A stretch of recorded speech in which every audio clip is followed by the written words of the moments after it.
Hello students and welcome to EPG Pathshala. I am Dr. Pooja Malhotra from Dayal Singh College, Karnal.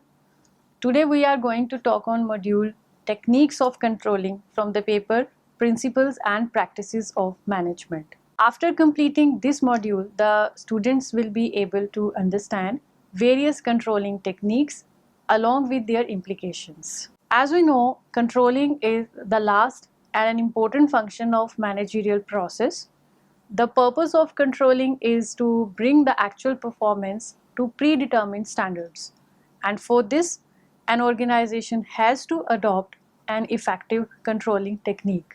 In present competitive scenario, it is important for an organization to have such a system of control because of the cutthroat competition from competitors. Hence, it is the need of an hour to adopt an effective system of controlling for enhancing the profitability by reducing the cost to the minimum. Now, there are a number of controlling techniques which are available for an organization. The techniques of controlling can be classified under two major categories: traditional techniques and modern techniques.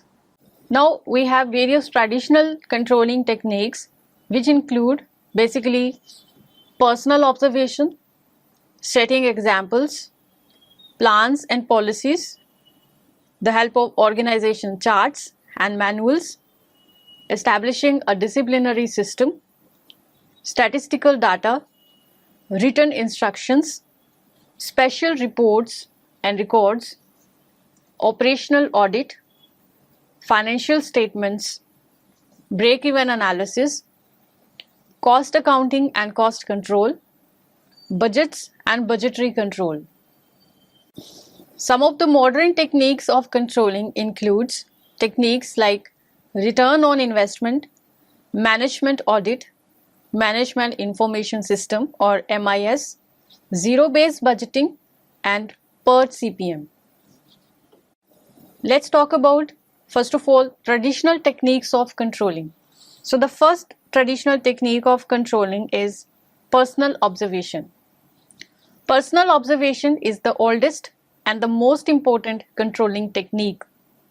Under this technique, managers or superiors personally visit the workplace irregularly and observe the performance of employees. They check if the work is going as per plans or not. If any discrepancy or any deficiency is found, they give instructions on the spot immediately. Personal observation technique results into first-hand evaluation of work, but control through this technique is time-consuming and may not be applicable in all situations. The second traditional technique of controlling is setting examples. Managers set their own examples of good performance before their employees and also expect the same from them. For example, if managers show their examples of punctuality before their employees, they will also follow the same easily. Hence, the exemplary behavior of managers can control the behavior and actions of their employees. The next technique is plans and policies. The organizational plans, policies, procedures, strategies, rules, guidelines, etc. they also govern and control all the activities of the organization. They play an important role in controlling activities and prevent deviations and ensure the conformity of actions with the plans and the policies. The next technique is through organizational charts and manuals. Organization charts and manuals set out organizational relationships, responsibilities, and duties of the employees of the organization. So these documents are also used to control the performance of employees and also fixing the responsibilities. The next traditional technique is disciplinary system. Disciplinary system of an organization includes punishments, criticism, disciplinary action, etc. It also acts as an important tool of control. Rather, it acts as a negative control tool.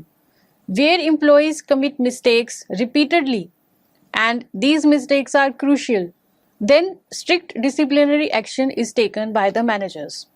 So this technique of control should be used by managers carefully because it results into fear in the minds of employees. It can also reduce the morale of employees. Hence, it should be taken or it should be used by the managers very carefully. The next technique of controlling is statistical data. Statistical data is also used as an important controlling technique. The data is collected and presented in the form of tables, charts, figures, and graphs. Then it is analyzed with the help of various statistical techniques like measures of central tendency, measures of dispersion are there, correlation, regression techniques can be used to take certain decisions in the field of production, quality, inventory, sales, etc. The next controlling technique is written instructions. Instructions in written form are issued by the managers and superiors from time to time for the subordinates. Instructions are issued in the form of notices, letters, circulars, bulletins, etc. They provide information and instructions in the light of changing rules and situations. Hence, written instructions act as supplementary control techniques. Special reports and records. So, special reports and records relating to different operations of the organization are also prepared in addition to normal reports and records. Experts prepare these reports. For example, in case of a serious problem in the organization, expert committee may be appointed by the management to go into the depth of the problem and also suggest the ways of means to solve the problem. Now, the investigation reports relating to specific problem or area are the examples of special reports and records. Similarly, the next technique is operational audit. Audit is an effective controlling tool. Operational audit refers to audit of internal operations of the organization. The organization conducts internal audit with the help of some specialized internal staff, or it can also hire the services of external audit team. Internal audit gives a review of overall working of the organization. It depicts whether organizational policies, plans, procedures, etc. are being adopted by the employees in their day-to-day working or not. Thus, the internal audit provides an internal check over the operations of the employees and hence improve their efficiency. The next controlling technique is financial statements. Financial statements basically comprise profit and loss account and the balance sheet. These statements show the true picture of the organization in the form of working and financial position of the business. These statements also act as controlling technique. For example, the comparison and analysis of statements of different time periods, it reveals the trends in performance and also depict the present position of the enterprise. Now, this comparison and analysis can be used for controlling the financial position of the concern. Next important technique is break-even analysis. Break-even analysis is a widely used and an important technique of controlling. It is used to find out the break-even point. It is the point where total cost is equal to total revenue. That means the point of no profit, no loss. This point is used to identify the number of units of a product that must be sold to generate enough revenue so as to cover the costs. Any production above this point will give the profits. So this technique basically shows the relationship between cost, volume and profit. With the help of this technique, managers examine the impact of increase or decrease of units sold and increase or decrease in the price or cost on the amounts of profits. Break-even analysis can be done either mathematically or graphically. The formula to calculate break-even point is as given in the next slide. Stop. Break-even point is equal to total fixed cost divided by the contribution per unit. Now, contribution means the difference between selling price per unit and variable cost per unit. A very important factor here is margin of safety. That means the total sale proceeds minus the sales at break-even point. So, if the sales are exceeding the break-even point, that is the point for profits. Profits is equal to sales minus total cost in terms of both fixed cost as well as variable cost. Or we can also calculate profit in terms of total contributions less fixed cost. So that will give the amount of profits. The break-even point can also be presented graphically. The break-even chart presents the profitability of an organization at various levels of activity or output and identify the point where there is neither profit nor loss. Now in this diagram we can see the units of output sold or the sale volume are shown on x-axis and cost, revenue and profits are shown on y-axis. This horizontal line represents the fixed cost. Total cost, that is the TC, is the total cost of sales, which includes fixed cost. It moves upward proportionately with output. The TR line represents the total revenue, which moves upward from the origin of axis, starting from the zero. And the point of interaction of the total cost line and the total revenue line is the break-even point.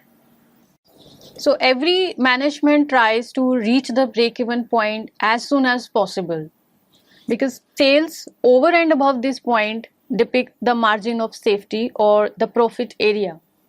Hence, this chart is very useful to know the relationship between revenue, cost and profit, because it shows the probable level of profits at different levels of output. The main limitation of this break-even analysis is that it takes into consideration only fixed and variable cost. The impact of semi-variable cost is not taken into account. It also ignores the impact of other variables like marketing aspects, capital invested, etc. It also assumes fixed cost to remain constant, but it does not remain fixed in present scenario of changing technologies, size of firm and other factors. Hence, it should be used very carefully. This technique should be used very carefully by the managers. The next important technique of controlling is cost accounting and cost control. Cost accounting is a technique to determine the cost of product, process or a unit, and it also includes cost control.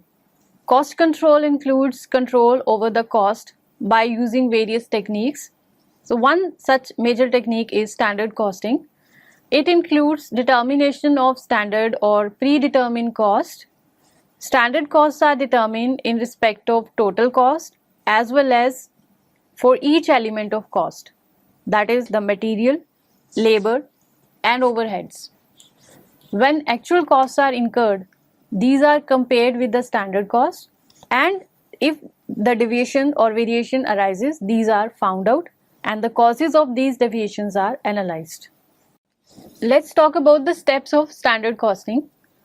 In the first step of standard costing, standards or the benchmarks for costs are fixed. The standards are fixed for each element of total cost on the basis of past records or through experiments and thorough analysis. In the second step, after determining the standards, the actual cost is found out. The actual cost is determined. The information is taken from cost accounting records. Then a comparison between standard cost and actual cost is done to find out any difference or deviations or variations between the two. If there is no variation or the variation is within the prescribed and acceptable limits, no further action is required. But if the deviation is beyond the acceptable limits, it is further analyzed. The causes of such variation are found and responsibility is fixed accordingly. Future course of action is planned to avoid such deviation in future. It may also include review and revision of the standards. Hence, standard costing is an important and a widely used technique of controlling of cost and wastages in the hands of managers. The next major controlling technique is budgets and the budgetary control. Budgets are used as a controlling technique by most of the organizations. A budget basically represents a statement of expected results expressed in numerical terms. It is formed in advance for the period to which it will apply. Budgets serve as a benchmark against which the actual results will be compared and the performance of the organization can be identified. Budgets make management by exception possible. Budget is used as a technique of planning as well as controlling. As a tool of planning, budget depicts the plans in numerical terms which are to be achieved. And as a tool of controlling, budgets serve as a standard for measurement and comparison of actual performance. It helps in delegation of authority and also fixation of responsibilities. Budgeting is the process of making budgets. Budgets are prepared for various operations of the organization. For example, we can have sales budget, production budget, financial budget, overheads budget, personnel budget, or budget relating to any other activity. Hence, budgetary control is a technique which uses budgets for controlling activities. Budgetary control is what it is basically the process of establishing various budgets for different operations of the concern for future period, and then actual results are recorded. The actual figures are compared with the budgeted one and discrepancies are found out and remedial or corrective actions are taken. Let's talk about some objectives of budgetary control. Budgetary control is an important tool of planning as well as of controlling. So the main objectives of budgetary control are, first of all, to determine business policies for the achievement of desired objectives during a particular period of time. It sets out definite targets of performance and also act as a guide to the actions of others. Second one is to help in coordination of activities and efforts of different departments of the organization. Third is to control the activities of the people to ensure the conformity of actual results with the budgeted one. Next is to operate various cost centers and departments efficiently. And the purpose of budgetary control is to correct the deviations from the predetermined standards and also provide a basis for revision of policies and plans. Hence, budgetary control helps organizations to enhance efficiency by controlling costs and wastages. It increases the efficiency of the organization. Hence, we can say that budgetary control is an important technique in the hands of management. Now let's discuss the modern techniques of controlling. Some of the major modern techniques, the first one includes return on investment or ROI. Return on investment is a controlling technique to control the overall performance of an organization. Return on investment or ROI basically measures the rate of return on investment. Under this technique, profit is considered in terms of capital employed. How much profit is earned, certain amount of capital invested. So the formula to calculate ROI is net profit upon total investment. So ROI is used to evaluate the efficiency of an investment. The managers can compare ROI between two or more periods of the organization or of the two or more other organizations to draw certain conclusions regarding the efficiency. Higher return on investment means higher performance as compared to concerns with lower return on investment. However, while doing comparisons over period, it should be considered that value of money differs in different periods. Hence, time value of money can be incorporated. Secondly, while comparing with other organizations, the terms used in ROI, that is, what components are included in profits and investments and in which units, this should be considered. On the basis of such calculations, managers control the activities of their own organization. The next important controlling technique is management audit. Management audit evaluates the performance of various management functions and processes. This audit intends to examine and review the management policies and actions on the basis of certain objective standards. It is a comprehensive audit which reviews all the aspects of the management. Management audit is a systematic and independent review activity within an organization which appraises the operations of all the departments. The objective or the purpose of management audit is to help all managerial levels to perform their responsibilities effectively by providing them objective analysis, appraisals, recommendations regarding the activities reviewed. So the management audit basically contains certain steps which we'll discuss. The first step of management audit is to identify the objectives of the organization. Objectives of organization should be clearly defined. The overall objectives of organization are further divided into various targets and plans for various segments.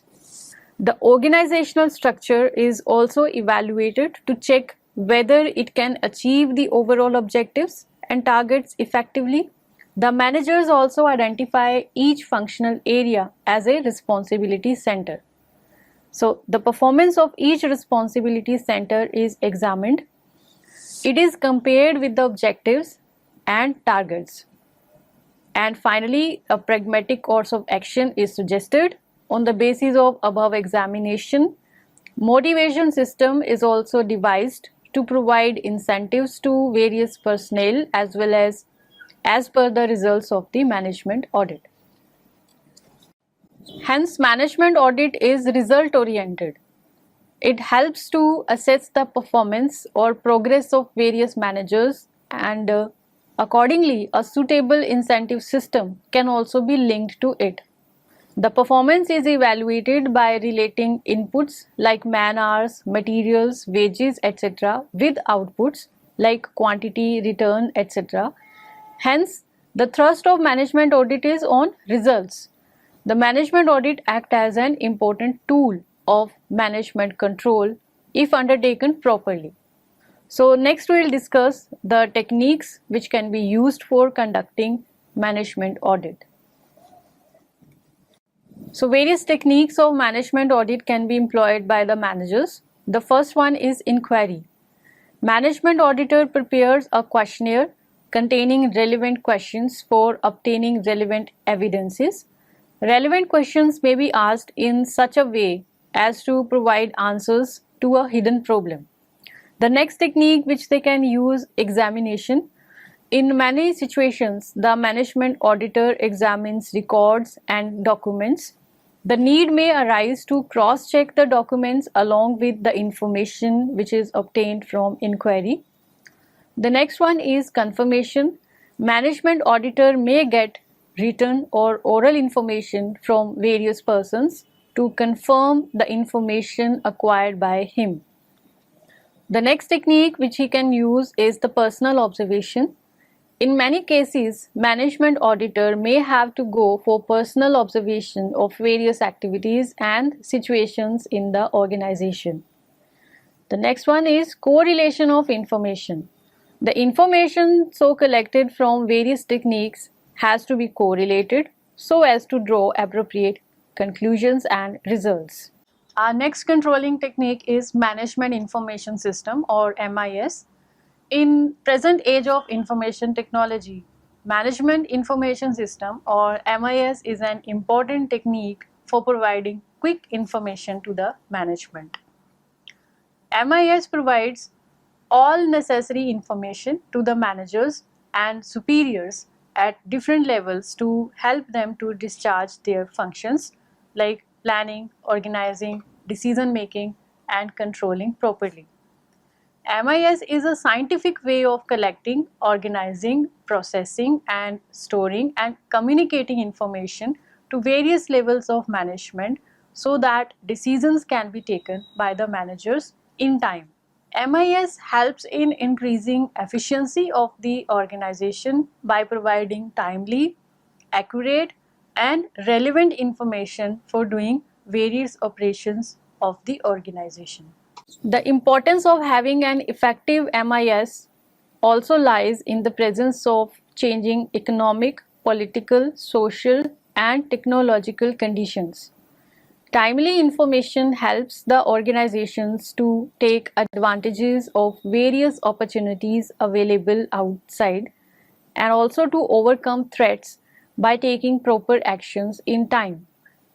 MIS also provides internal information relating to various activities and also shows the manner of utilization of resources in the organization.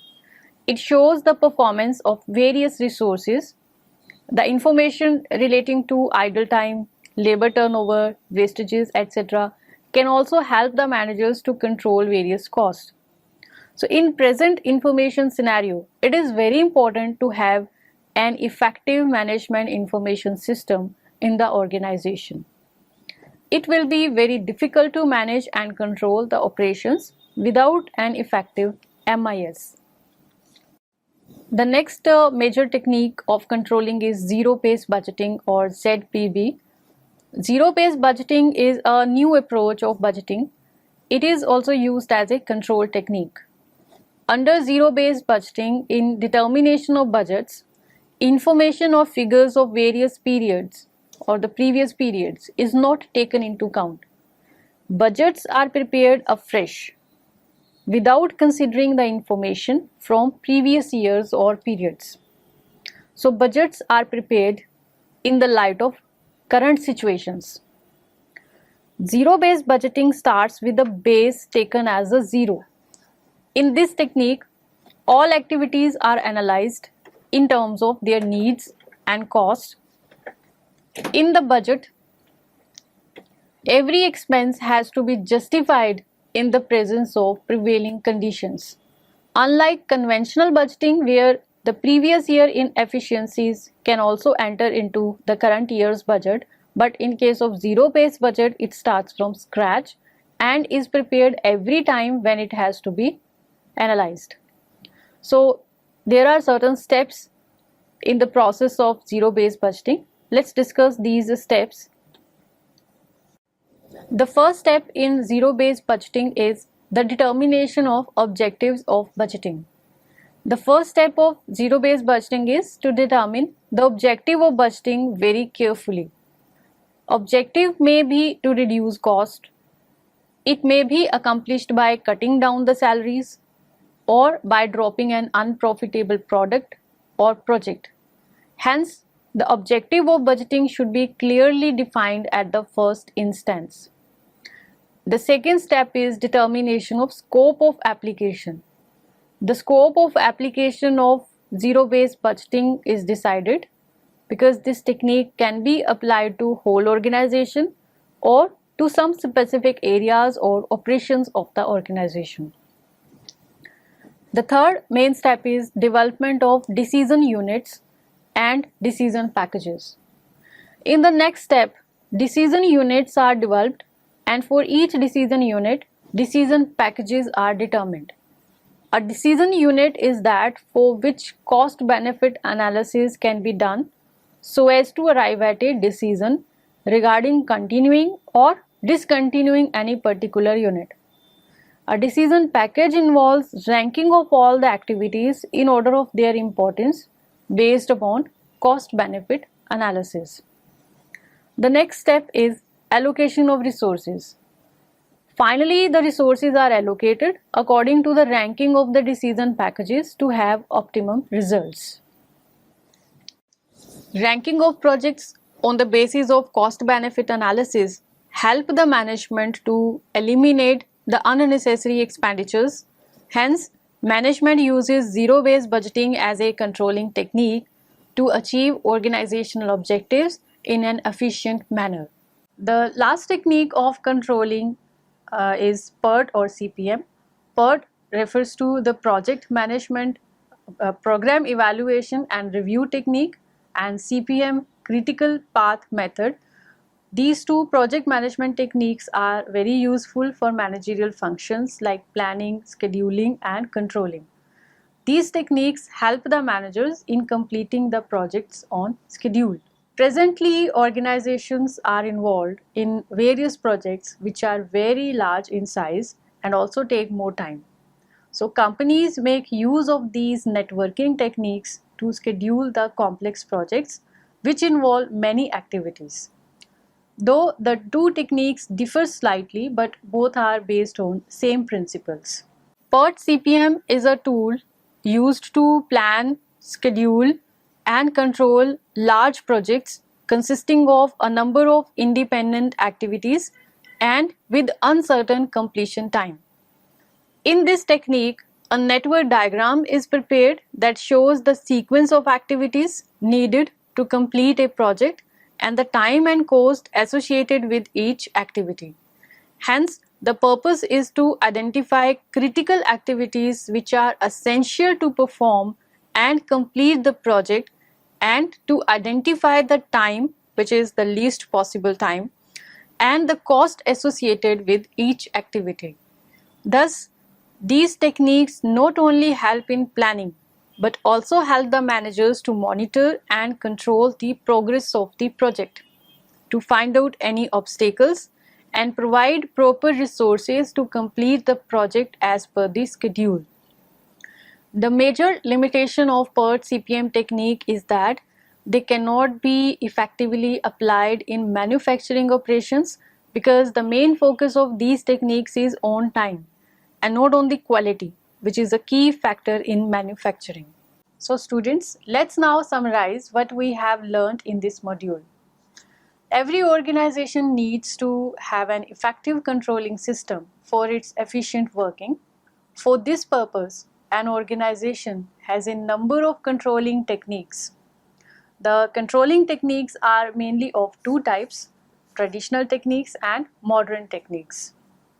The traditional techniques include personal observation, setting examples, plans and policies with the help of organization charts and manuals, disciplinary system, statistical data, written instructions, special reports and records, operational audit, financial statements, break-even analysis, cost accounting and cost control, budgets and budgetary control.